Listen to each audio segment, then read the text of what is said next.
Well,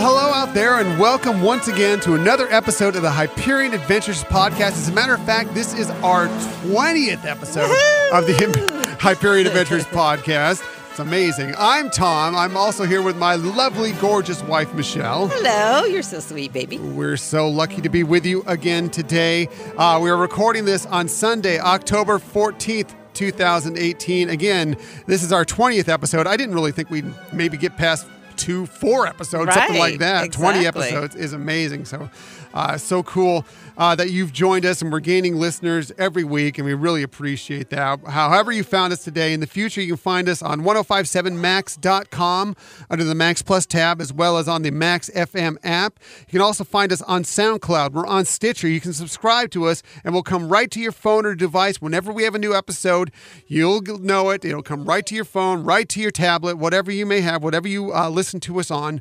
You can subscribe to us on iTunes and Google Play Music. And new this week, we have another way you can find us. We are now on Spotify. Wow, the big times now. Big time. We are on, if you listen to a lot of music on Spotify, well, you can also find our podcast right there on Spotify. Just one more way you can find us. We're so happy to be with Spotify. That's kind of cool. It is cool, and it is really exciting that it is our 20th show, and we really love hearing from everybody, and it's also amazing and fun to see that we have listeners all over the world. Yeah. That just blows my mind. I'm going to get to that in just a second here. Going back, if you get a chance and can give us a quick rating or review, really helps people that love Disney just like you find our podcast. So, do that. Tell your friends.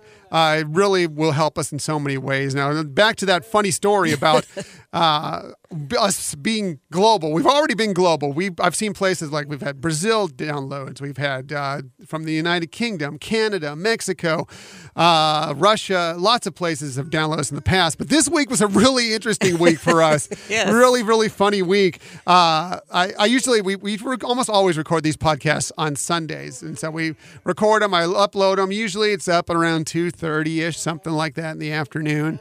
And then before I hit the hay that night, I'll just kind of take a look and see, because I can look and see how many people have downloaded us. And it always makes me happy to see that so many people have downloaded us right away. We have a nice number. It was about the average number. I went to bed, woke up early the next morning and looked at the number in the morning, because I like to do that too.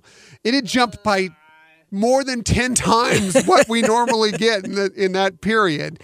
Really weird. I was like, what the heck happened here, What Right. going on? So as it turns out, what happened is that, if you remember last week's episode, if you did happen to listen to it, if not, you should go back and listen to it. It's one of my favorite episodes, as a matter of fact.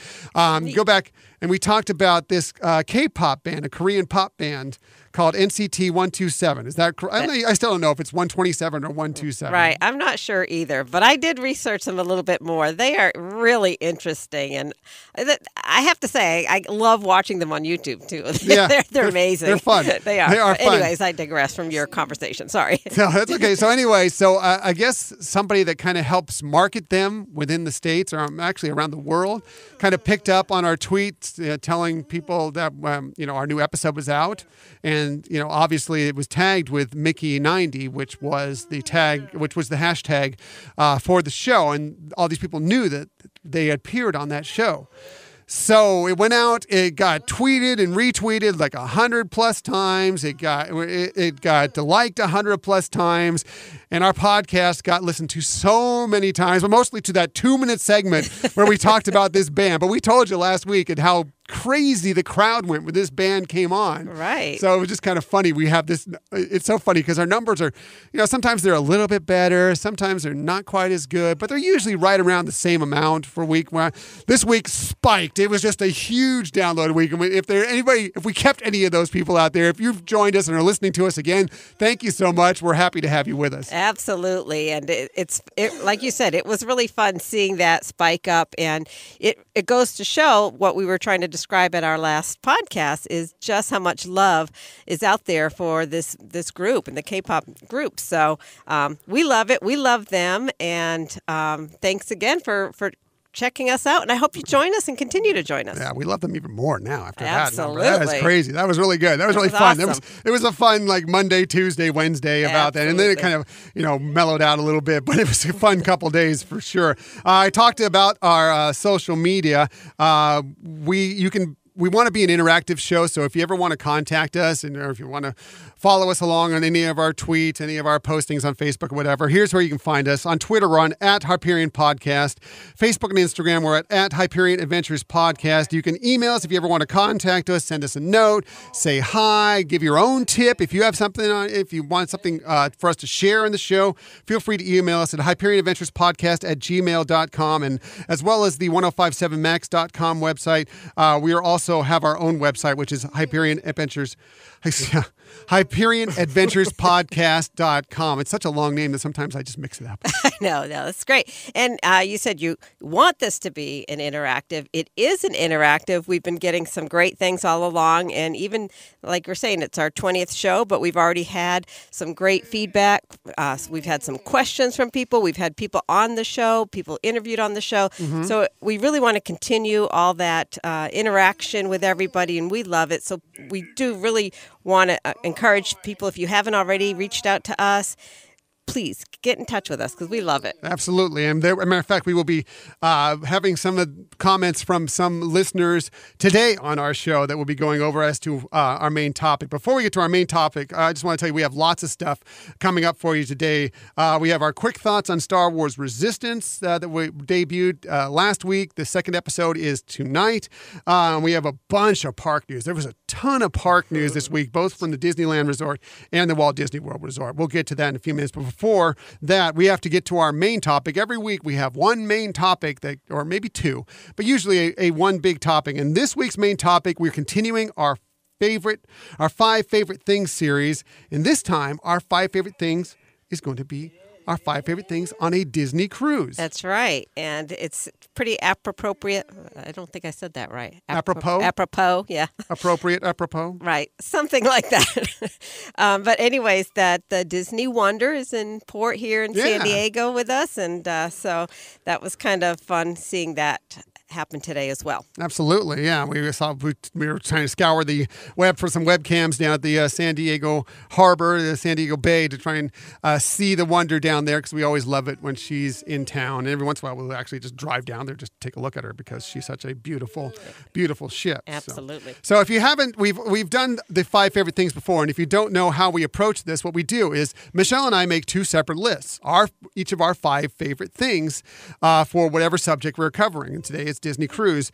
We have not talked about it. I tend to think that we'll be kind of on the same wavelength on this, but not always. There's some things we rank higher than others toward each other. But it'll be interesting as we go along to count down our top 5 favorite things and see where we go. And if you have favorite things about Disney Cruises and want to send it to us, we can always talk about it next week on the show as well. But let's quickly get to our 5 favorite things on a Disney cruise. We're going to go back and forth, and we'll start with number 5, and Michelle is going to start with her number 5, her 5th favorite thing aboard a Disney cruise. Well, thank you, honey. Okay, my number 5 is pin trading. Ooh. So it's all over the ship, and it's in various stores, and obviously among the different people on board the ship too. But what's really neat about it is because it is at the different shops, you can go throughout the day multiple times, and you're going to see a variety of other pins because other people are doing that throughout the day as well. And then they also have one main pin trading event. It's called the Officers Pin Trading Party. And holy moly, people do come out for that. And it's amazing to see that. But you can really score some really great, unique pins there that you may have really been wanting or complete a set. Mm-hmm. I know that on one of our cruises, I started and completed a set on that one cruise. So that was really fun to do. So pin trading would be my number 5. What about you? Yeah, well, first of all, I want to talk about your pin trading thing. First of all, the officers pin trading is pretty cool because the officers will have, they'll have some basic pins out there, some of the ones you'll see a lot. But every once in a while, one of them will have a really nice pin. Some of the ones that, you actually pay a lot of money for, and they put them on there on purpose to draw people there. It used to be, we used to go to the officers pin trading, and it wasn't a big deal. There were a few people there trading pins or whatever, but now it's crazy. I mean, it really is. Right. There's a lot more interest in pin trading out there. I usually act as Michelle is the one who does the pin trader in our family. I don't really do it that much. I have pins, but I don't trade that much.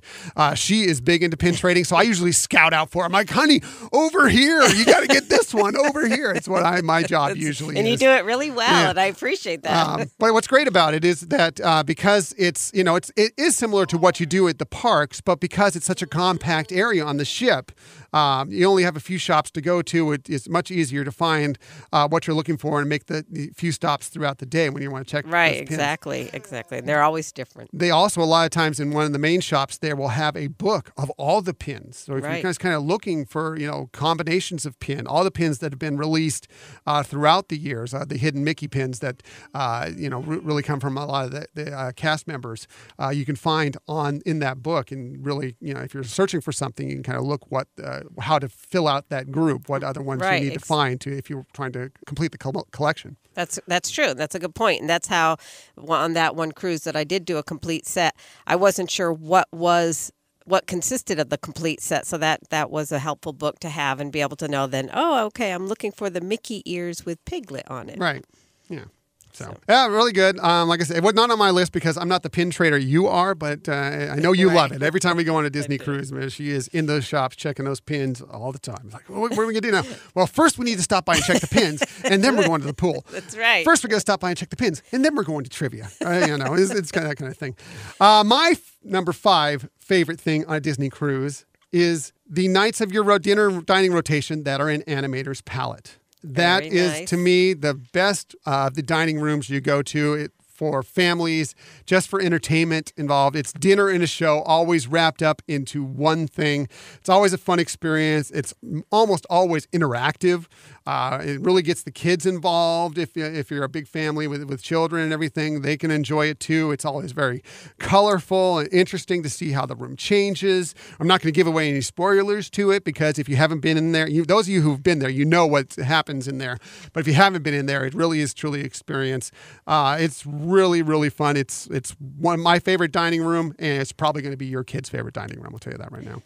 Well, as you mentioned early on, we were probably going to have some overlap. So I actually did rate that one a little higher. But interestingly, on that one, which is I had at number 3, I also have a tie with that. So I can save that one for my tie on number 3. 3 and 3A and 3B. That's right. Yeah. That's right. But you're right. The special entertainment Animator's Palette, especially if you're on a cruise that is 7-day or longer, then you'll have that second special Animator's Palette show. And you're right. We don't want to give anything away. It's a fun experience to have and be, in the surprised moment. But we do want to say, have your phone set to video as the meal is coming to an end. And be there early. Don't be the person that gets into the dining room 20 minutes late. I mean, sometimes that's fine. Usually it kind of holds people up. It's not a great idea to be there late, but try not to even be 5 minutes. Try and be there as early as possible because I'm not going to give it away, but you want to be there early. I'm just going to say that. That's right. And the serving crew is really working hard to make some things happen very quickly there. And so it's easier if they can keep everything moving along. Yeah, and especially if you're sharing a table with other people that you just don't want to hold them up either. So just a good idea to be there as close to on time. I know it's tough to get your family up and rustled up a lot of times, especially when you're at like the early seating. That can be a little tough, but for the Animator's Palette night, you really want to try if you can because there's a lot of special things that comes along with it. That's our 5th favorite things about Disney Cruise Line. Michelle, what's your number 4 favorite thing about Disney Cruise? Okay, my number 4 is kind of very broad. It's entertainment variety. So whether you're talking about movies or the shows or cooking demos, they're all great. And there's just so much about a Disney cruise that they have to offer. And I want to say that even sometimes the motion of the ship can make some of these things even you talking about this. enhancing the experience. And so like, for example, one time watching Star Wars Force Awakens, and it wasn't bad seas or anything like that. It was pretty mild to moderate. I think it was actually relatively high seas, if I remember. I didn't go because I tend to be a little prone to seasickness. That's true. I guess that's true. I'm usually fine. I take medication for it. I'm usually fine It's not a big deal, but I don't like to do anything that's going to exacerbate it. So I Sure. let her go to this movie in 3D with about, I don't know, it was 15-foot seas or something like that, while I just relax and read. Mild to moderate. Yeah, mild to moderate, yes. But yeah, it really made it really a little bit more exciting. Not scary or anything like that. Just sometimes the movement synchronized with what was going on the screen, so that made it exciting. But just the fact that they have so much entertainment there. And, for example, on the larger ships, they have the detective games. Yeah. And so that's really, so much fun, no matter what age you are there, and I know that kind of sounds cliche, but there is a lot of things for everybody. And even, just being a kid and doing some of those kid things is enormously fun on it. We've caught you doing the detective game a couple times on this show. Yeah. It's amazing. It's a lot of fun. The technology is amazing, it's and for it is everybody. a lot of fun. It's for the kids and the kids at heart to Right. play those things, and it's really entertaining. Really Exactly. entertaining. Some of that stuff is one of my higher ranks, but I'll get to that later. My number 4 favorite thing on a Disney cruise is Pirate Night. Arr. Arr. It's such a fun day all around. The whole day is just wonderful. There's all sorts of pirate activities. There's pirate movies playing. A lot of times it's Pirates of the Caribbean or Peter Pan or whatever. Lots of pirate meet and greets throughout the day. All the characters are in their pirate outfits during the day. The dinner menu is pirate themed, which is always a lot of fun. Right, and that's at all of the dining locations. Right, it's all the same menu. That's the one of the nights that it's the same menu on all the locations. And then it all concludes. It wraps up the day. A fun day. Everybody gets dressed up. Not everybody, but many people get dressed up. Many more than used to be. I remember we used to be one of the few people that got dressed up. Now there's people everybody has to outdo themselves. These crazy pirate costumes that are coming in. Some people, they give you bandanas and a few things you can pick up if you want at the shops or whatever. And you can still kind of do the pirate thing without bringing the big pirate costume. And it's still a lot of fun. But it is also a lot of fun for everybody to get totally decked out. It's like another Halloween night or whatever you want to call it. It's really fun. All wraps up with the fireworks and the show at the end of the night. And then there's another buffet because you need more food after that. That is a really good spread as well. It's just a fun day all the way across and finishing up with a really wonderful evening out on deck. Right. And, in case you boarded and you didn't have your pirate gear with you, or let's say one of your kids left part of their costume at home, not to worry. They do have on board at the stores a lot of supplies for the pirates that are out there. They're ready for you. They're ready for you. Exactly. But that is a great one. And they do give you free bandanas. If you haven't been on a Disney cruise before, they do give you free bandanas. So even if you don't bring anything, if you weren't expecting it, there is a little something so you can play along with the pirate fun. But it's a great time. It's a great time. That is a great number 4. I didn't even have it on my list. But what? that is, I know. But that's a great one. I know. Pirate Night. So that's my number 4 favorite thing on a Disney cruise. Now we're on to number 3. So, Michelle, what's your number 3 thing on board a Disney cruise? Okay. And as I mentioned, I had 2 number 3s. It's so random that I had that one. That's right. I forgot you already have one. I know, but that Animator's Palette special show or second show. But my 3 alternate was Alone Time spa treatment, which I know I spoke about last time. But that it really is a special spa treatment, that you really get to have like 90 minutes that you are just able to totally decompress for anything that might be going on in your life or whatever. And it is amazing. And especially on the Disney cruise, they do an awesome job making that to be so special. So I would say that would be any spa treatment, I guess, could be in my number 3. But that one is the one that comes to mind as, a little bit better than I've had several other ones. This one, because it has multiple treatments and just some additional nice amenities to it, I put that as my best spa treatment. I know you always look forward to that. Yes.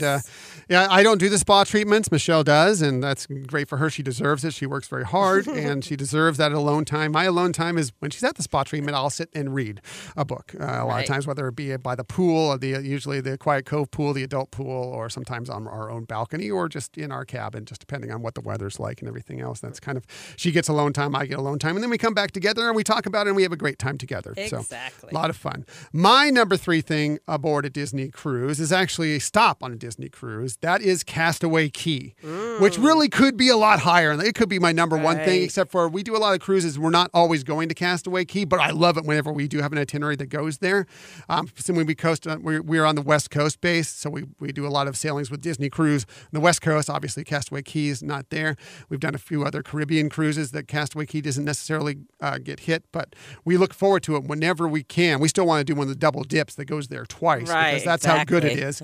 It's the best beach day you'll ever have. Well, maybe not ever have, but it's definitely the best beach day you'll have on a Disney cruise for sure, by far. It's just like the ship. It's separated into 3 sections: children, families, adults. So if you want to get that quiet time, there's a nice quiet adult beach. You want to get the whole family together. If you want to have the kids have some young fun, there's a kids area. We've been to a few of the different cruise lines, private destinations, whether it be an island, peninsula, whatever they want to call them. It doesn't compare. Right. Castaway Cay is amazing. And it's all the people you've seen on the ship, even the crew members, all the cast members from the ship will go into that port, and they'll be manning all the food stations and all the different activities and everything else. So it's not like these different people that you don't know out there on board. It's all the people you've seen aboard the ship. And it's just a really great day. Absolutely. You're absolutely right. And, having lived on coastal cities for most of my life and some of the most beautiful beaches, I would still say going to that beach and going to Castaway Cay is really phenomenal. And I totally agree with you. That's a great one. And it could be higher in some people's lists for sure. Yeah. I mean, like I said, if all we did was sail some of the 3-day, 4 days, some of the ones out of Port Canaveral all the time, where we're going there regularly, it would be easily number 1. Just because we do several Disney cruises that don't go there. That's why it's number 3. But I also this was a tough list. I'm going to go through a bunch of things at the end of this that almost made the list that didn't. But it was a tough list. But it definitely warrants being in the top 3 for sure. Absolutely. On to number 2. Michelle, what is your number 2 thing aboard a Disney cruise? The sail away party. Ooh. Yes. As you've mentioned, we've been on other cruise ships too. And by far, the Disney Cruise Sail Away Party is the number 1. It is the best. It really does make sure everybody's involved and that they know it is the start of an amazing vacation. Mm-hmm. So. That's it. You're on vacation. That's the theme of it. You're on vacation. Cut loose. Have fun. Right. You're on vacation. Right. And, what's nice is, it's really cool, obviously, when you first walk on the ship and, it's like, ooh, I'm on a Disney cruise vacation, and then you do the mandatory drill, which is fine. And then after that, you just cut loose and official vacation start at that wonderful, fun sail away party. It's so lively, and a lot of, characters come out and there's singing and dancing. It's amazing. Great show and great vibes. Yeah, it really is a good time, and it is really a good way to kick it off. You're out there, the kids are having fun, they're dancing, you're up there having fun, dancing, the show's going on. They're talking about what's ahead of you. The cruise director comes on, spells out how much fun you're going to have on this ship, and if you're like an adult beverage, you have an adult beverage in your hand. Usually, if it's me, it's something with a big old umbrella, and it's about the the most least manly drink you can have. But I love it every time I'm on board a Disney ship. So that's right. It's a lot of fun. So that's a good pick for number 2. Mine sort of relates to that. My number 2 favorite thing aboard a Disney cruise are the evening shows, because no one does entertainment like Disney. You all know that out there, and that includes Disney Cruise Line. The entertainment aboard Disney Cruise Line. You touched on it a little bit with a lot of the stuff they do. I'm specifically just talking about the evening shows here.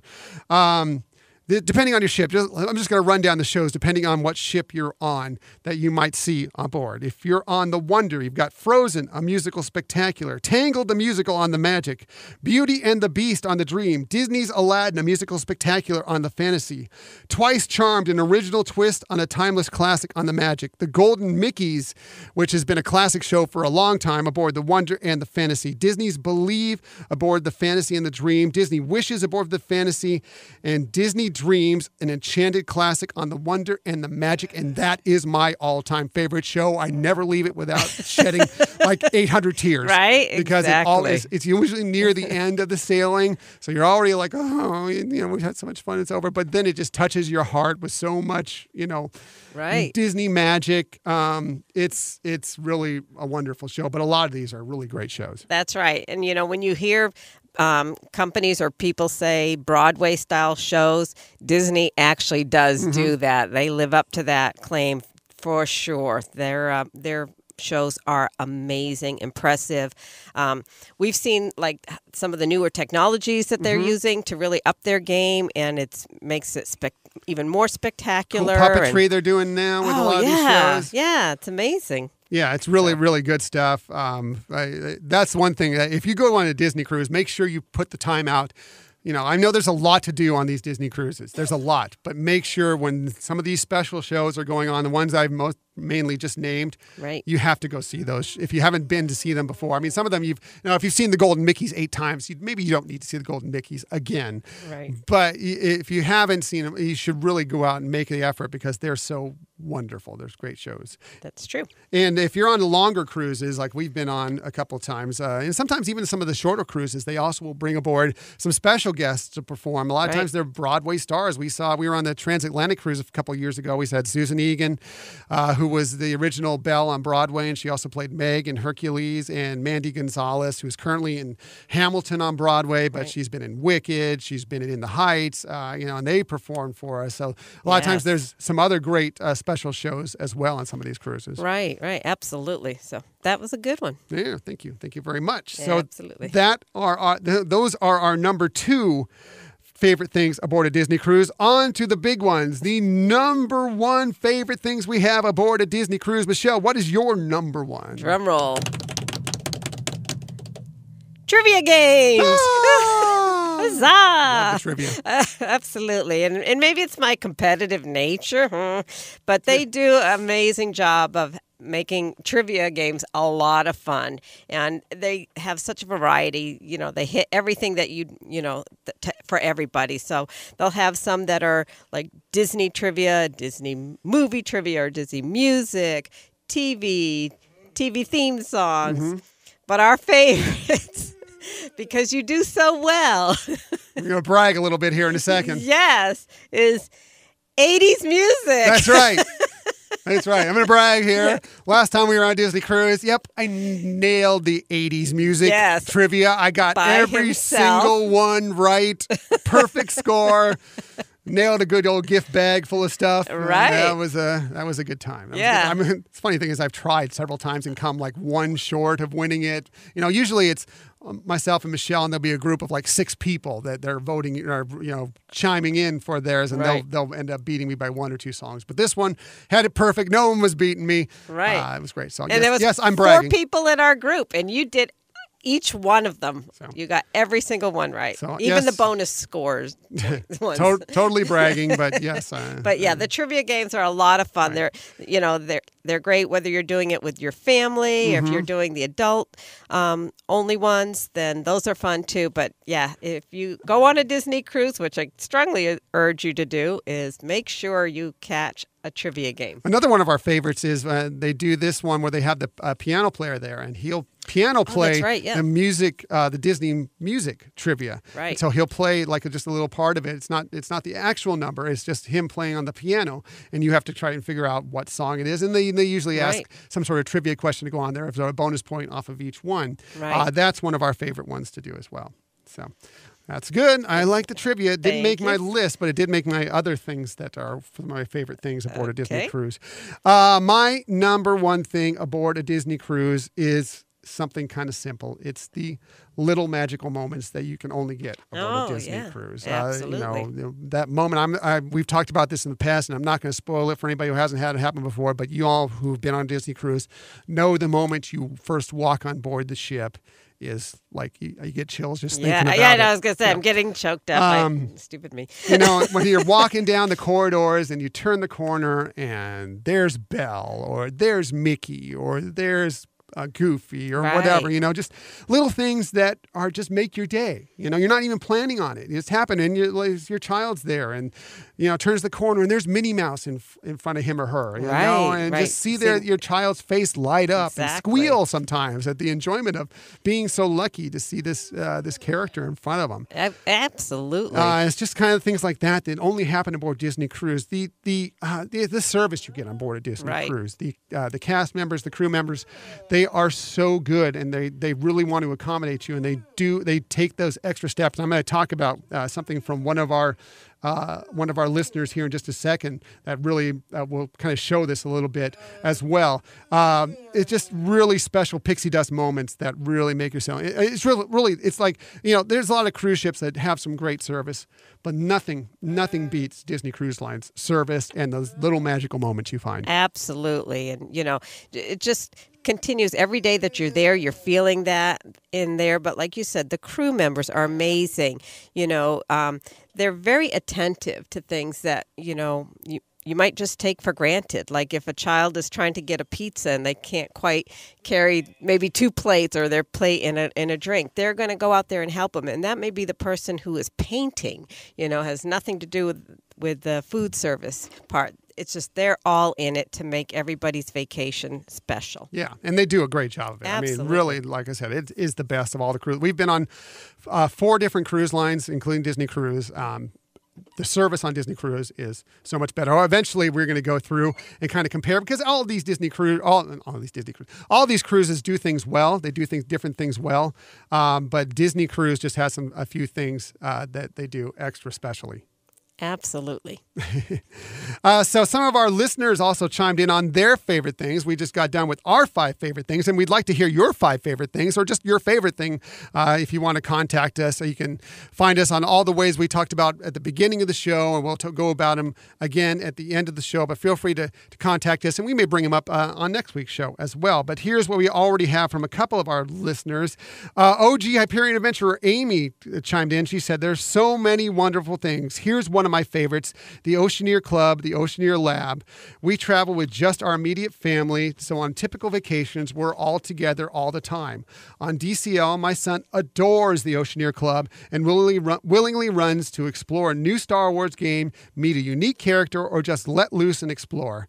It's his vacation too, and this gives him some independence that's hard to find at his age otherwise. For us parents, it's a relief to have such a safe, trusted space for my son."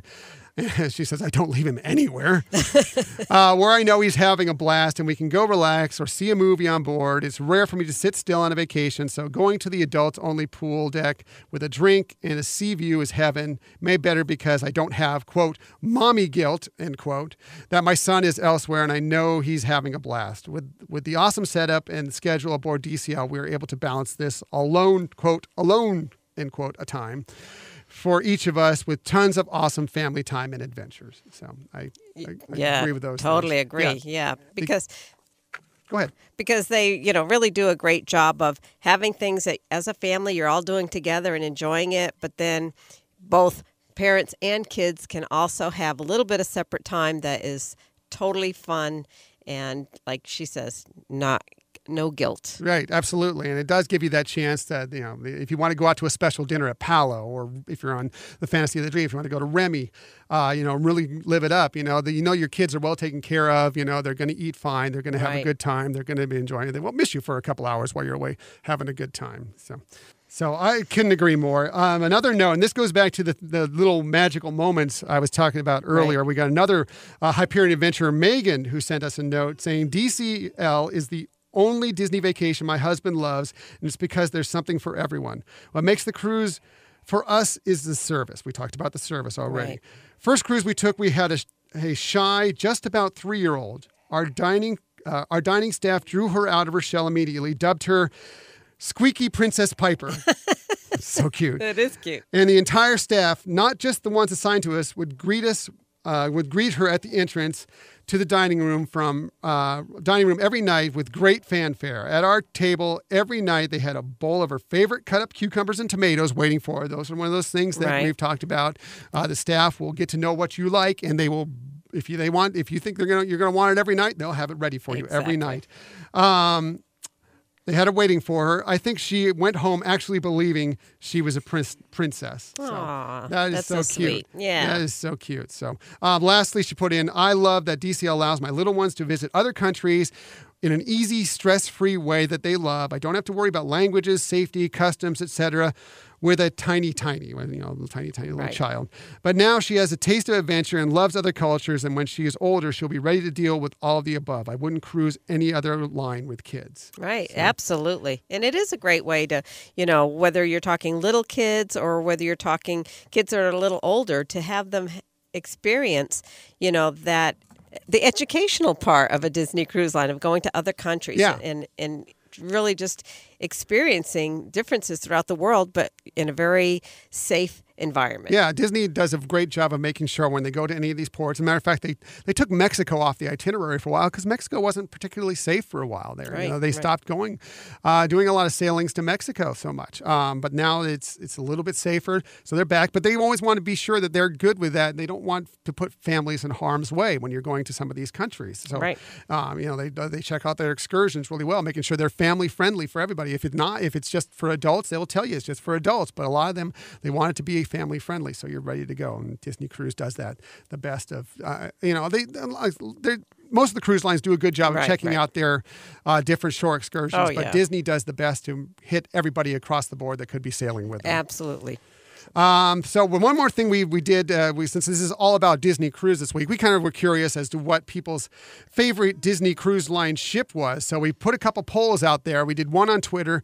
We did one on Facebook. So here's the poll results. It was easily, by far, the Disney Fantasy was their people's favorite ship, which we sailed on. Right. Coming in second was the Disney Dream. So the newer ships are kind of getting more votes out there than anybody else. Followed by, it was a tie between the Disney Magic and the Disney Wonder. So it's kind of the older ships, maybe not seeing as much love, although I will tell you that we love the Disney Wonder. It's our favorite ship. It wasn't my first Disney cruise ship I sailed on. We both, I believe, our first Disney cruises were aboard the Magic, right? When we're together, yeah. Well, also, didn't you, before you met me, sail on the Disney Magic, like on its inaugural year or very close to it? Yeah, I've done both of the older ships on their inaugural year. Yeah, that's great. So you sailed on that one first, and we've had some very other special moments aboard the Disney Wonder that really make it our favorite ship. But we also like it's more compact. I mean, we love that. We haven't been on the Dream yet. That's the one we need to finish out the Grand Slam, is be on the Dream. But we have been on the Fantasy, and we love a lot of the extra stuff on there. The Aqueduct is one of our favorite things. And it's really cool. But just the size of it is just we just kind of like the intimate feel more on some of the older classic ships, I think. Right. I mean, the bells and whistles of, like we said, the detective game. I mean, that's amazing and fun. And there's, obviously more things. There's Remy's, which we love also.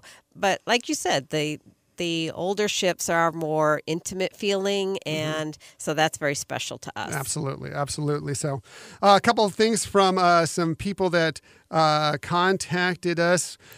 We have a quote here from Suzanne who says, I love the Dream. We took a med cruise on Magic last summer, and that ship was fabulous. The adult bars, piano bar specifically, was our fave. So it looks like she's can't decide on which one she likes, but she said the Dream right off the bat, so we're going to take it for the Dream. Janice says it's the Disney Wonder. She's our OG and holds a special place in our heart. Amy says it's the Disney Dream. Jeremy, it's the Wonder. It was cruise number 1, and so it's number 1 forever in his heart. The Fantasy was our first. That's by Kaylee. It was just so many of the great people that have chimed in with us.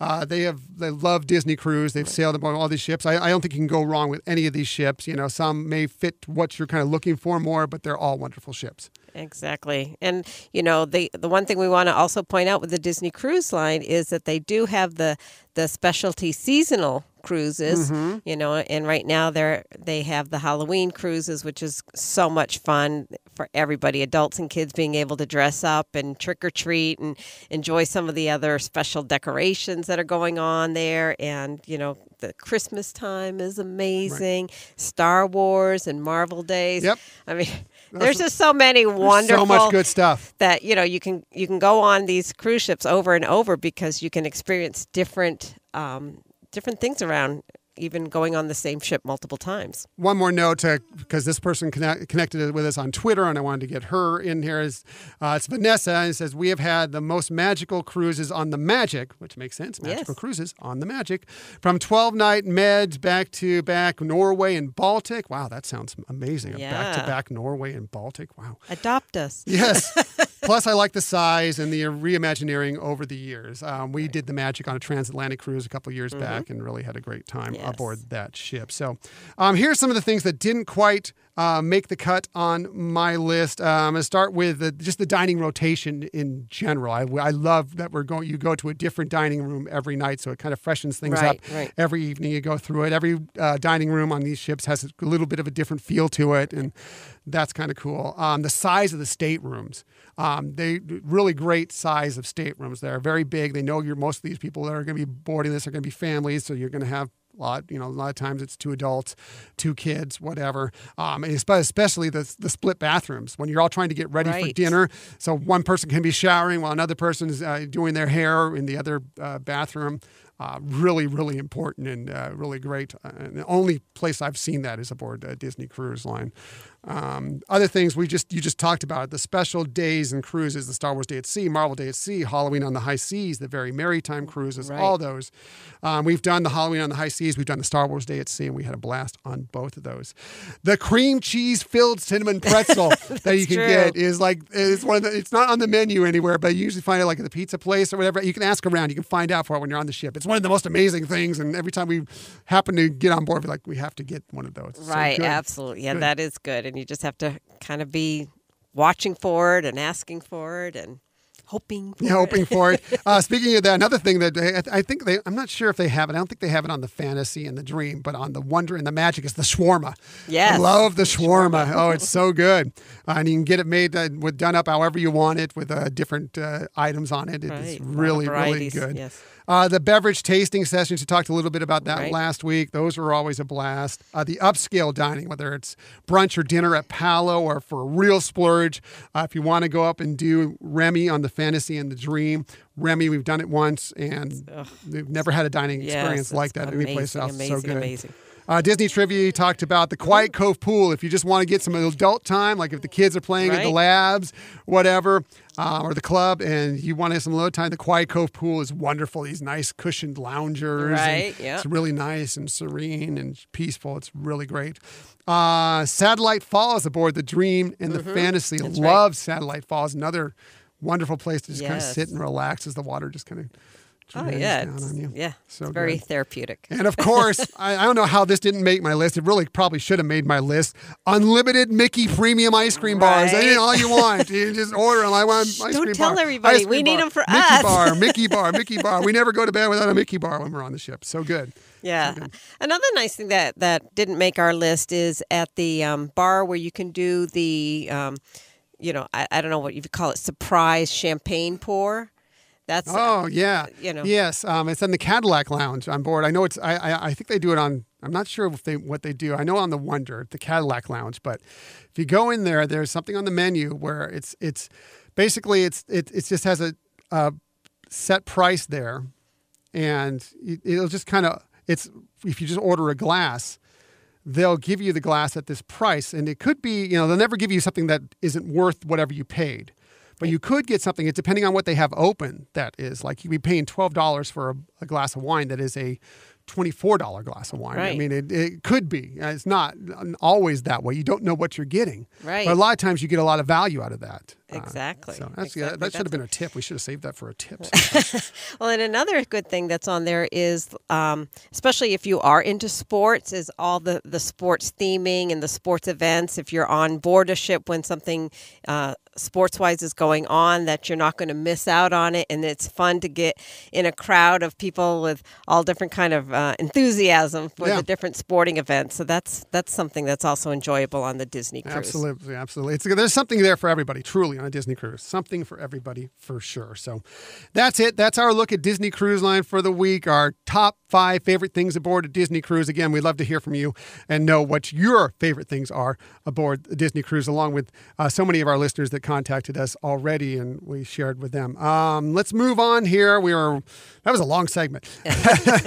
Let's move on. Let's just do a quick review of Star Wars Resistance from last week. We debuted it. We saw it last week, and I don't know about you, but I liked it a lot. I did too. I wasn't sure about the animation, because a lot of people were tweeting out some less than positive things, but I wasn't swayed by that, obviously, but I did like it. I thought it was a really interesting technique that they used. It was really interesting how they used shadowing quite a bit. It was very prominent in there. The story was good. I think that over time it's going to develop even more. The characters are very rich characters that you can see them really bringing a lot to the table for, the Star Wars, venues. So, yeah, I loved it. Yeah, I did too. I mean, the animation, I compare it to, is like anime, but it was kind of a softened, and like anime can be a little harsh at times. Right. It was kind of a softened anime, but I like what you talked about, the shading and different use of shadows and everything. I thought the story was interesting. It still is it's mostly just, setting the stage for what's to come. I liked a lot of the new characters. The animation, as you said, was better than expected. Right. And, I liked that they brought in some characters, like Poe and BB-8. BB-8. Well, BB-8's going to be around a lot, but I was mostly talking about Poe Dameron and General Organa. Right. And we're going to see a little bit more of these characters, but they didn't make them the focus. We'll have them in there just to kind of set the stage for all these new characters until you get to know these characters. But then we'll kind of step back and, we're not going to dominate this thing, except for BB-8's kind of acting as the audience there, and that he's observing everything that's going on. And we know you love BB-8, so absolutely. I know you're excited that BB-8 Yes. is going to be in this thing. I thought this pilot was actually better than the Clone Wars pilot, and I thought it was better than the Rebels pilot. I would agree with you on that. I'm excited to see where this goes. Obviously, these characters will develop over time. That's what always happens with these shows. But I'm excited. I think it's a good jumping off point as we move forward with future episodes. Absolutely. And they really touch on different age groups. And I thought it was really well-rounded and excited to see more. Yeah, me too. I'm looking forward to tonight's episode Absolutely. to see where it goes and as it continues on throughout this season and hopefully many more seasons to come. So that's what we thought about Star Wars Resistance. What did you think? Feel free to send us a note and let us know what you thought about it. Right. On to our Disney stories of the week. We need to move through these quickly because we are long like we always are. But I got to stop saying that because we're on time. Anyway, let's get to, there was unfortunately a little bit of sad news in Disney stories of the week, and mostly it dealt with park stuff. The Disneyland Resort officially decided to cancel the plans for the new upscale resort hotel this week. We knew that might be coming, but it official this week. This from WDW news.They. Disneyland Resort spokesman Liz Jagger made the following statement on the project. We've taken the time to review the economics of the proposed Four Diamond Hotel for Anaheim and have made the final decision to cancel the project. While this is disappointing for many, the conditions and agreements that stimulated this investment in Anaheim no longer exist, and we must therefore adjust our long-term investment strategy. So there you have it. Right. Unfortunately, it's not going to come to fruition. You can blame Anaheim, you can blame Disney for doing some things differently, but either way, it's not happening. Right. So that's too bad. The hotel was going to be built to take advantage, if you didn't know already, advantage of a City of Anaheim tax incentive for building 4-star hotels within the city. The program created in 2015 allowed Disney to retain 70% of the occupancy tax visitors brought in for the first 20 years of operation, but the City of Anaheim denied the incentive when Disney revised hotel plans, forcing Disney to rethink the building of the hotel. So that's what ended up basically cutting this thing off. Right. So what'll be interesting to see now is what the next steps happen in that area, because they've closed down the ESPN zone, they've closed down the Rainforest Cafe, they've closed down the AMC theaters there. There's a lot of the places that were taking up that space. What do they do with that space? They have reopened the Earl Sandwich, so everybody cheer for that. Yay! Yay! Because we love the Earl of Sandwich, so that's good. But it'll be interesting to see what happens with some of this other space that they have open right now. How do they develop it? Do they change it? Or does Disney come up with new plans for something else there? Right. And Disney's always good at bouncing back with, challenges and, trying to put a positive look on this. Our fingers are crossed that the Run Disney events will come back sooner than originally thought of. And so let's keep that thought in mind. That's what I'm thinking right now. And we'll see what they have when we're going to develop area over there. But I'm thinking now, once the parking garage gets done, maybe we start seeing Run Disney events back on the West Coast. I'm thinking maybe 2020. Maybe it kicks off with the one of the Star Wars races out here in January of 2020. Hopefully, keeping my fingers crossed. Yeah. Maybe, hopefully, we'll see. Please. Maybe earlier, but hopefully in 2020. We'd love to see the Run Disney races come back to the West Coast. I know there's a lot of you out there that agree with us on that. Speaking of that parking structure, the Disneyland Resort announced that the addition of a footbridge to their new parking structure that they're building currently right now. So that's good news. I mean, I guess this probably came out since they can't have the hotel there. Well, we can do this thing that kind of helps some people out. The parking garage is going to be a 6,500 space garage. Will now feature a pedestrian bridge over Magic Way. So this is straight from the Disney Parks blog.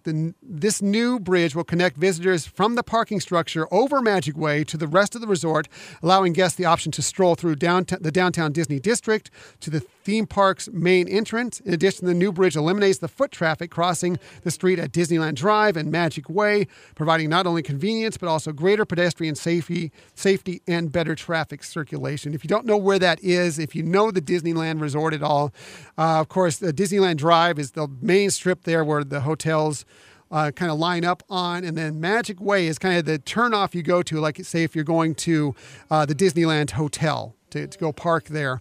But if you do the walking path from where the current garage, the Mickey and Friends garage is now, you're crossing some streets there. Right. If you're walking in, not taking the tram in. So this bridge will eliminate that need and give you a little bit easier access. Right. This was great news, and I saw the rendition drawings, and it looks great. So this is very, very exciting. Happy news. Happy news, yes. After some sad news, that is happy news, and I'm looking for. We do the walk a lot of times. Sometimes we don't catch the tram. We'd like to walk over, and sometimes we'll go into the park, especially if we're going into Disneyland Park. We'll catch the monorail midway through downtown Disney, and that's going to make this much easier to accomplish without having to stop at lights, turn here, turn left, turn right. We're just going to walk right in. And I like that a lot. So that's good. So we went to happy news. We're doing the roller coaster here. Ping pong. Sad news, happy news, and some possible sad news, but you can look at it how you want to look at it as possibly eventually be happy news. The sad news is that Spaceship Earth reportedly is set to close for quite a while for some reimagining coming up here soon. This from WDW News Today. Again, one of our favorite sites to get Disney news. If you're looking for them, they're at wdwnt.com. And they're on Twitter, they're on Facebook and everything. They do a lot of good stories out there. Anyway, this is from them. The overhaul will be so thorough that it will require the ride to close from early 2020 until the park's 40th anniversary in the second half of 2022. This is not confirmed yet, but it's in many sites, so it looks like this might be what's going to happen. Spaceship Earth, this again from WDW News Today. Spaceship Earth is aging, and it is about time for the entire ride track to be overhauled. As well, Disney will use this opportunity to extend the length of the attraction with new load and unload areas that may not be in the same places that they are now. Also sounds like the current post-show building that houses Project Tomorrow will be removed and an entirely new structure built. The ride inside of Spaceship Earth will see a refreshing of all scenes leading up to the Industrial Revolution portion. That's where the newspapers are being printed and the young boys, extra. Yeah. With the changes on the grand scale coming for every scene after that, which makes sense because you kind of got to update it, because you're kind of moving to what is the present now. Right. So they're going to refresh that. This story also says that sources also indicate that the scene in the dome at the top of the attraction where guests look back at the Earth from space will be drastically reimagined, utilizing the latest in projection mapping technologies.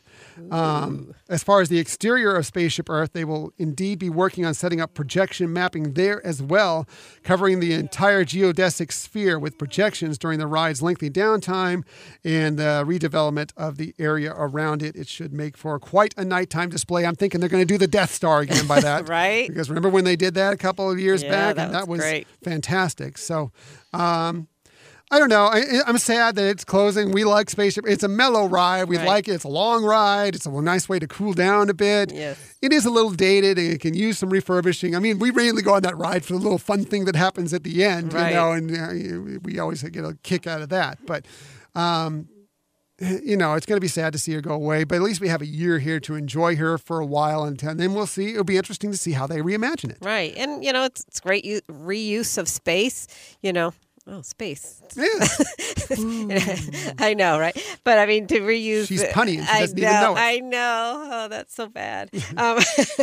But really, refurbishing the rides, that's something Disney is always doing and always making the things fresh and new for people. And so that, if you've seen it before, now you get to see something else entirely different or slightly different, but much more Imagineered, and this is good news. Yeah, it's sad for to be without it for a little while, but it's not like there's not tons of things to do, and so I'm excited. Yeah, it's always sad when an attraction closes down for a period of time, but 2 years is a long time to wait for it. But hopefully, the outcome of this will be good when it's all said and done. And like I said, I do think it needs some sprucing up. So I'm going to get out there, and we're going to be out there coming up here next year, and we'll be going on Spaceship Earth a couple times in the current incarnation, and we'll look forward to in 2022 if this story is true, and I'm assuming it is, when the new incarnation comes out, the reimagining of it comes out. Yes. So. On to happier news, and let's get to the holiday news because we're starting to get to that holiday season now.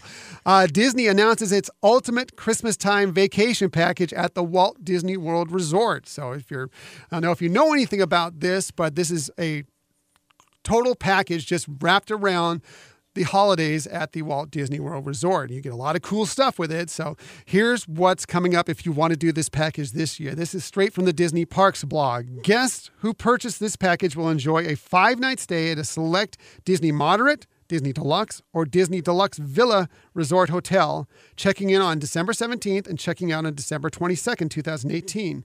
That includes 4-day theme park tickets with park hopper option and some exclusive experiences at the Walt Disney World Resort during their stay. Here's how it breaks down. They have it scheduled for you. So not only can you have some time on your own at the parks, but here are the various different things that will be you allowed to do along with the one price for this vacation package. Right. On December 17th, you'll have exclusive nighttime access to Toy Story Land, Disney's Hollywood Studios. The land, and this is interesting. This is kind of fun news for everybody out there, whether you're doing this package or not. This land will celebrate its first holiday season with special decor guests can't miss. So even Toy Story Land is going to be decked out for Christmas. So that's cool. December 18th, you'll have tickets to Mickey's Very Merry Christmas Party at the Magic Kingdom Park. Excellent. December 19th, exclusive access to select attractions at Disney's Animal Kingdom, including Avatar, Flight of Passage, Na'vi River Journey, Expedition Everest, and Dinosaur. And there will be a showing of Rivers of Light. Wow. So that is cool. Very cool. December 20th, exclusive early morning shopping access to World of Disney Store and the Disney Springs Christmas Tree Trail, because you have to get your Christmas shopping done. What better place to do it than at the Walt Disney World Resort at Disney Springs at World of Disney Store. Yes.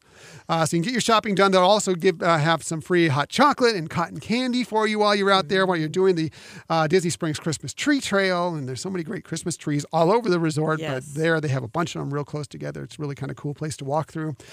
December 21st, an exclusive holiday-themed buffet dinner in World Showplace Events Pavilion at Epcot to wrap it all up. In a nice, tidy little bow. And then, of course, you also have your tickets so you can go to the parks during the day and everything. So it's really cool.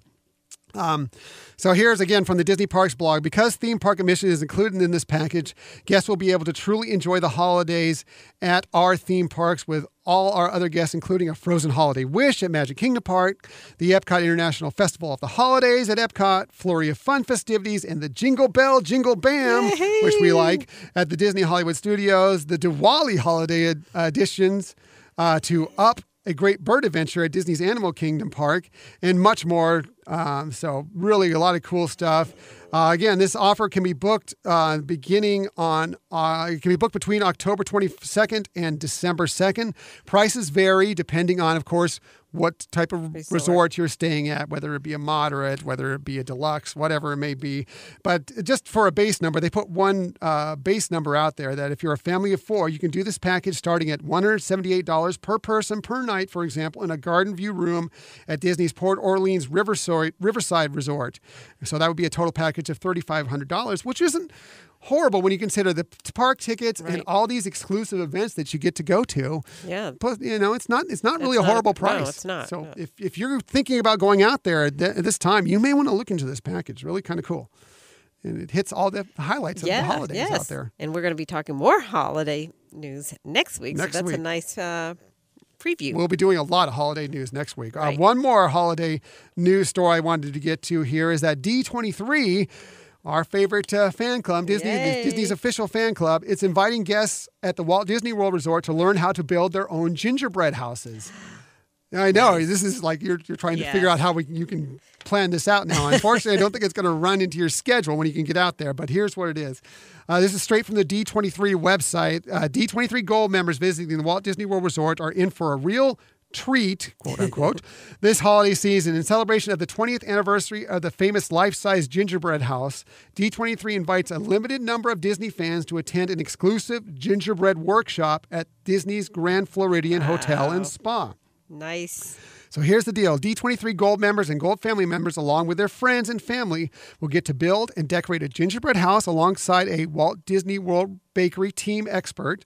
In addition, attendees will enjoy a behind-the-scenes look at how the life-size gingerbread house at Disney's Grand Floridian Hotel and Spa is created, plus how more holiday favorite sweet treats come to life around the Walt Disney World Resort. It's kind of a cool thing. It's only one day that you can do this.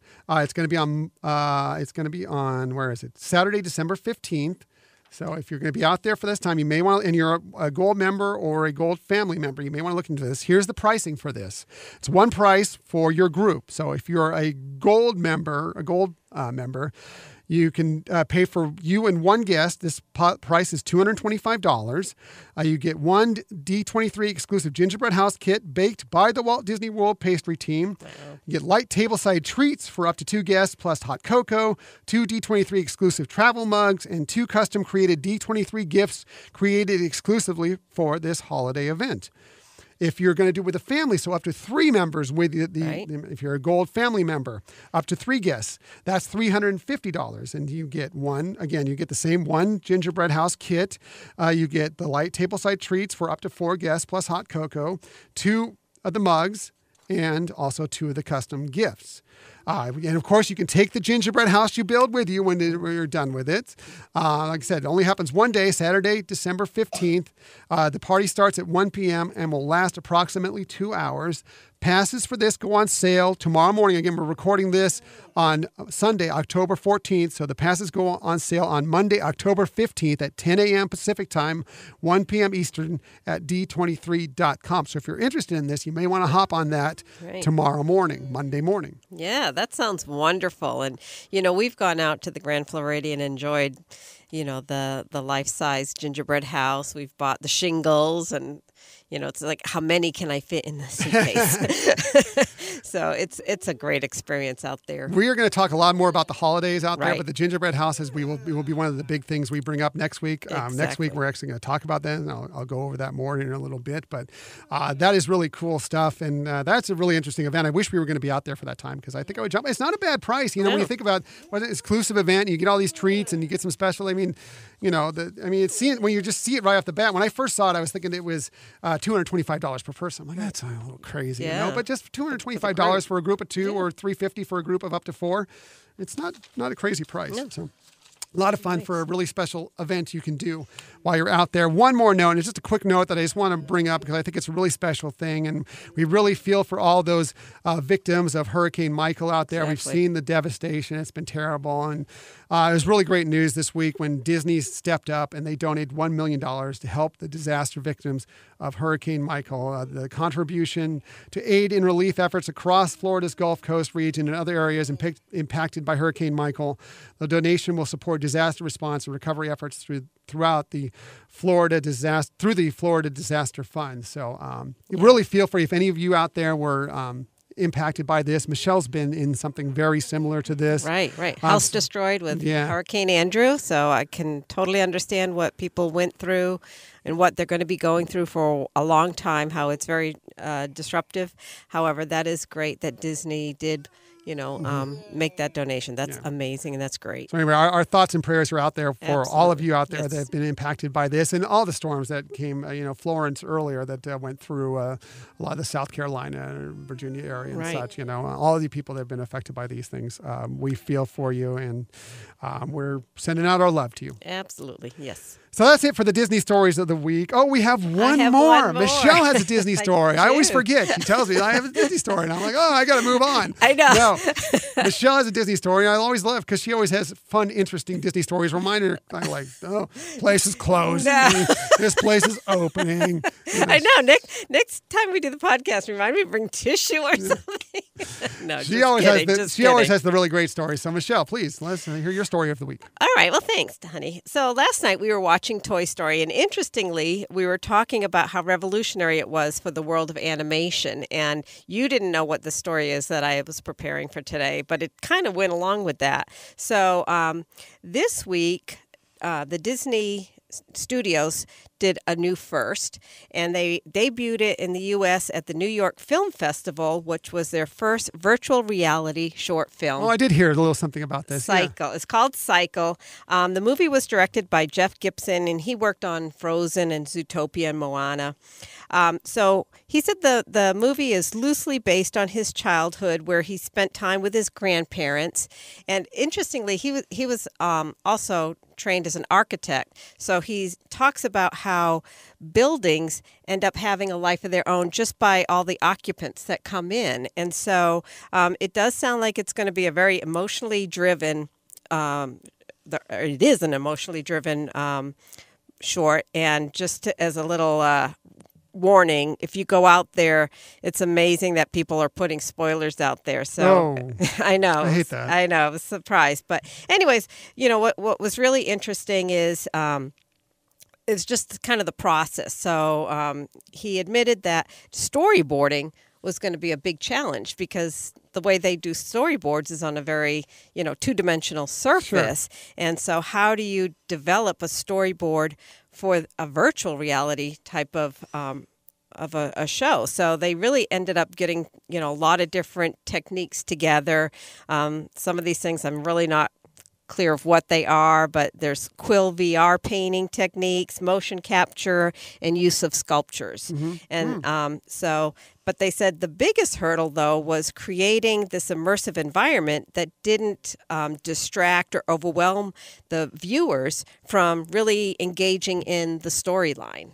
So I thought those were some really unique issues that, had never been addressed before in the world of animation, and Disney's being on the forefront of this. So, like I said, it is supposedly a very emotional story. Their producer, who was Lauren Brown, was quoted to say, "I remember that every time Gibson, would pitch it around the studio, we would get people crying just hearing about it."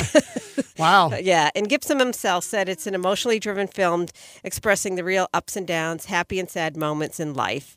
But again, I think just the whole issue of that they really are on the forefront of looking at what virtual reality can offer in terms of entertainment and saying how can that cross into the realm of their animation. And so I want to kind of end up with one of his quotes that Gibson said is that executives and studio leadership noted there's excitement around the film in VR and that they're seeing there's potential for connecting stories with audiences in a new way. He's not really saying what's coming up next or if there is. He's kind of holding that close to the chest. But he did say that I think it's cool that this studio does features that gets us so excited, but also takes time to explore new spaces. And that's what he loves about Disney. Wow.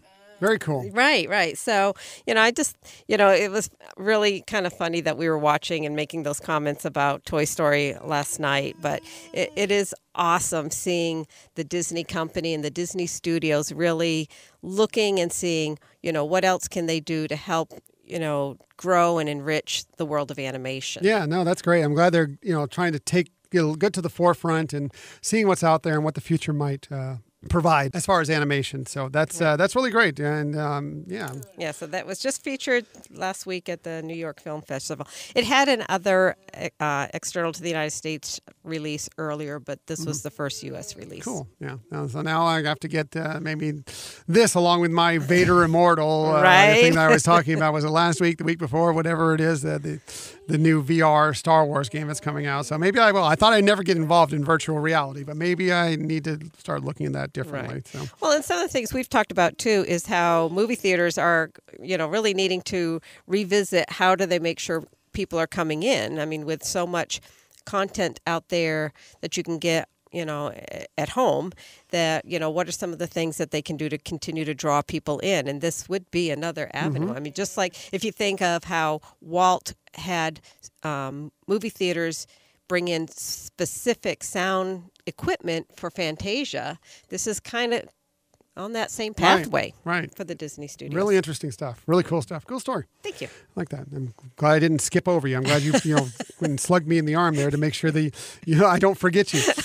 Even though last night I said, don't forget I have I know. This morning she reminded me again, but I'm such an absent-minded person that I plow on here and just moving along. So I'm glad we got to that story. So thank you for that story, Michelle. And now we're going to keep on with Michelle because we move on to our vacation tips segment of the week, and we always go to Michelle first because one, she's wonderful, she's fantastic, but she also has the best tips. So we want to lead you off with a really good tip on our vacation tip. So here is Michelle's tip of the week. Well, thank you, baby. So kind of going along with the theme of the Disney cruise, I thought what could be a great tip, and I actually have two little tips on that. The first one, and people may already know this, but if you haven't done a cruise before, want to let you know you can order as many entrees as you want at each dinner seating. And do. Right, and do. If you can't decide between the two entrees, order them both. You don't have to eat all of both of them. Right. But order them both. Maybe you'll like one more than the other. Right. And the second tip as it relates to the Disney cruise, and you touched a little bit about this on some of the aspects of what makes the Disney cruise unique, is the rooms, the cabins, I should say, layout and size. And the fact that they do have a sitting area with a couch that converts into a bed. And the fact that they do have the split bathroom is, if you are looking to go on a family cruise on the Disney Cruise Line and you do want to try to cut some costs, having a balcony is not a necessity. Just to let you know, the cabin sizes, the regular cabin sizes compared to the regular balconies are the same size in terms of the room size. So when you're upgrading to a balcony or purchasing a balcony cabin, the extra room is all balcony.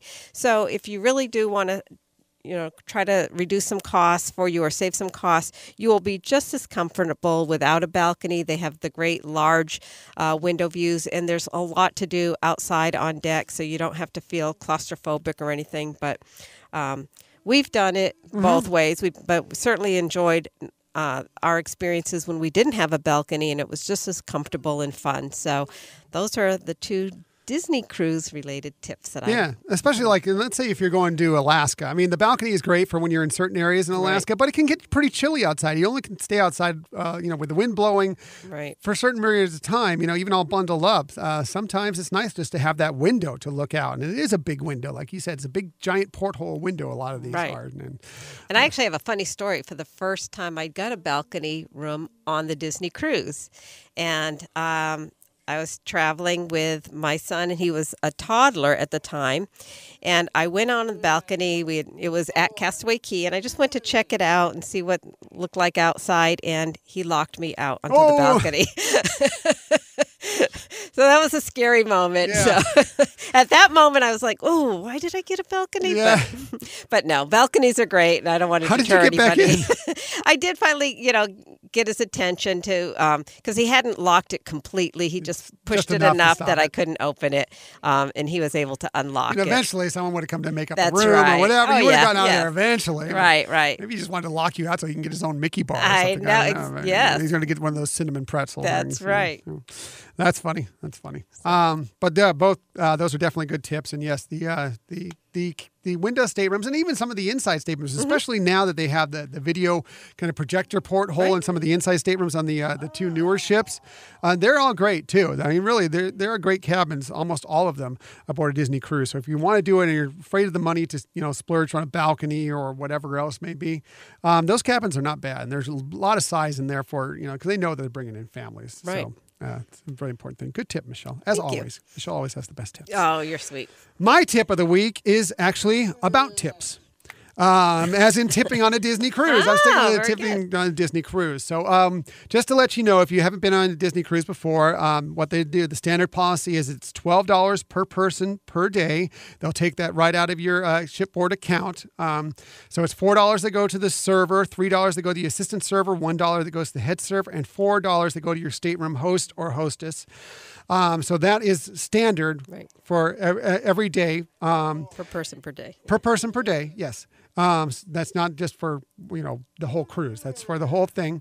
But, one thing that you need to know about this is that it's just a guideline. You do not have to pay that if you don't want to. Now, you can go in there and you can, at any time during your cruise, you can have them take it down to giving these people less. You can even pick out individuals to do less. Or you can go up and say, look, these guys are all great, or my server is great, or my stateroom hostess is great, and you can boost up theirs. Or you can just pay the normal amount, and at the end, if you like one over the other, you can stuff a little extra cash in there for this person or that. So, you can kind of, it doesn't have to be that way. I mean, this is just kind of what they expect and if you want to leave it just as they are, that's fine, but you can adjust them how you want. Another way we found to do with tipping is when they do room service or whatever, that's usually $1 or $2 for room service when they come in. But when we find somebody who does great stuff for us, one of the things that we've done in the past is we've gone to a little store like Trader Joe's or something like that and got up a bunch of snacks. And we brought those. And not only do we give them a cash tip, but we'll also give them some cookies or, some sort of special chocolates or something like that. A lot of these crew members, these cast members, they rarely they never really get a full day off. A day off for them is usually like a half day. And then they're rushing into port and trying to get things done and maybe calling family and whatever else. So they can't always collect a lot of this stuff, and they don't get a lot of the little special treats. So, when you provide them these special treats, it's really nice for them. And, even if it's not something that they necessarily like, they may be able to trade with somebody else who has something they like or whatever, and it really opens up some different ways to kind of reimburse and treat these people that are treating you so well on the cruise in a different way. Right, absolutely. That is a great tip. And, we've had experiences where for some reason or another, we weren't able to go to the dining room quite as much. And we had a lot of room service and started getting to talk to the person who was taking our order and ended up sending some treats back for that person as well. Mm-hmm. So there's a lot of ways that you can, as they give us some of the pixie dust and magic and magical moments that you can easily do for them as well. And it's certainly well deserved because they really do go so much out of their way to make sure we're all having a great vacation. Absolutely. Just a few more guidelines on tipping so you kind of know if it's your first Disney cruise. On your drinks, whenever you're ordering a beverage, there's a 15% automatic gratuity onto that. You can decide if you want to add more to it if the person that serves it to you is going over and above. But just so you know, you don't have to add a tip onto there. It's already on there. Same with spa services, 18% automatically on spa services. If you're going and doing a concierge cabin, you will get they do not give you a set amount to tip a concierge host. You will get an envelope at the end of your sailing. It's completely up to you on what you want to tip them. You can tip them nothing, or you can tip them some people tip them hundreds of dollars. It kind of really depends on what kind of service they provided. If they did just some basic things, maybe you just give them a little bit. But if they went over and above, like we did, we were in concierge, we had our vow renewal, and our concierge went over and above to make sure our vow renewal ceremony was really special, and so we gave her a little extra because she did such a great job on that. But it's completely up to you on what you want to tip your concierge. But it's just not really anywhere. You can't really find a definite number anywhere online. So it's all over the map when you go online to look up that topic. Right. So just kind of, I always say just tip with your conscience. Right. What do you feel comfortable with the service they provided you tipping them? Right. So those are just some tipping guidelines. Very nice. Very nice. Tip on tips. Tip on tips. That was a great idea. On the Disney cruise, because this was the Disney cruise episode that we've gone, wow, this may be our longest episode. Yeah, it's amazing. I never thought we'd go this long ever on an episode, but of course I never thought we'd get to 20 episodes either. Right. So, anyway. Let's quickly wrap this up because we've been going for so long. Thanks for joining us once again. Next week, we've already touched on the holiday season a little bit in our stories and a couple other things, but we know it's not even Halloween yet, but we are going to be doing holidays at the Walt Disney World Resort and Disneyland Resort next week. Right. And again, if you're listening to this podcast today on Sunday, October 14th, thank you. Tonight on Freeform, they're going to be having Decorating Disney Halloween Magic. We saw last year's episode about the Christmas holiday decorating, so it really is a fun way to watch the behind-the-scenes magic that takes place to convert the parks into the holiday. So this one is on the Halloween. Yeah, I think they're also replaying it. I think I saw it as on the 16th too. So if you got this a little too late to see it, you didn't get to set it, record, whatever. I think it's also being replayed on the 16th. It might be replayed again too, but I think when I was looking at it, that's on the 16th. So yeah. So that's it. If you want to get in contact with us, I've told you about some different ways we'd love to hear from you. You can follow us on social media, on Twitter at Hyperion Podcast, Facebook and Instagram at Hyperion Adventures Podcast, on the web, HyperionAdventuresPodcast.com. You can email us, HyperionAdventuresPodcast@gmail.com. We love that this is an interactive show, and we'd love to hear from you as much as possible. Yes, and thanks so much for people who shared a lot for our episode this week. We really appreciated all the great information about Disney Cruise Line and what things you like about Disney Cruise Line. And we hope you all listening today would feel compelled to reach out to us because we do want to give you credit and share some of the great ideas that you have as well. Absolutely. We love hearing from all our Hyperion adventurers out there. You guys are all fantastic. And you found us today. If you want to find us in the future, we're on the 1057max.com website. Under the Max Plus tab, we're also on the Max FM app. You can find us on SoundCloud. We're on Stitcher. And you can subscribe to us on iTunes and Google Play Music. And if you didn't hear the announcement at the beginning of the show, we're now also on Spotify. Just make it that much easier for you to find us. And if you get a chance, please just give us a quick little rating. Just click on the little stars. I don't care. 5-star. I don't care what you put. 5-star. I don't care. 4-star, 3-star, 5-star. Love the subliminal message. Right. There, but, whatever you feel is appropriate is fine. And if you even give a little more time, please give us a review. It really, really will help others just like you to find us out there. And we want to grow this Hyperion Adventurer family into even a larger, one more wonderful Hyperion Adventurer family. So that's it for this week. Thank you for listening once again to the Hyperion Adventures Podcast, the 20th episode of the Hyperion Adventures Podcast. We look forward to sharing some time with you again next week. And until that time, I'm Tom. I'm Michelle. And we hope that you have a magical week.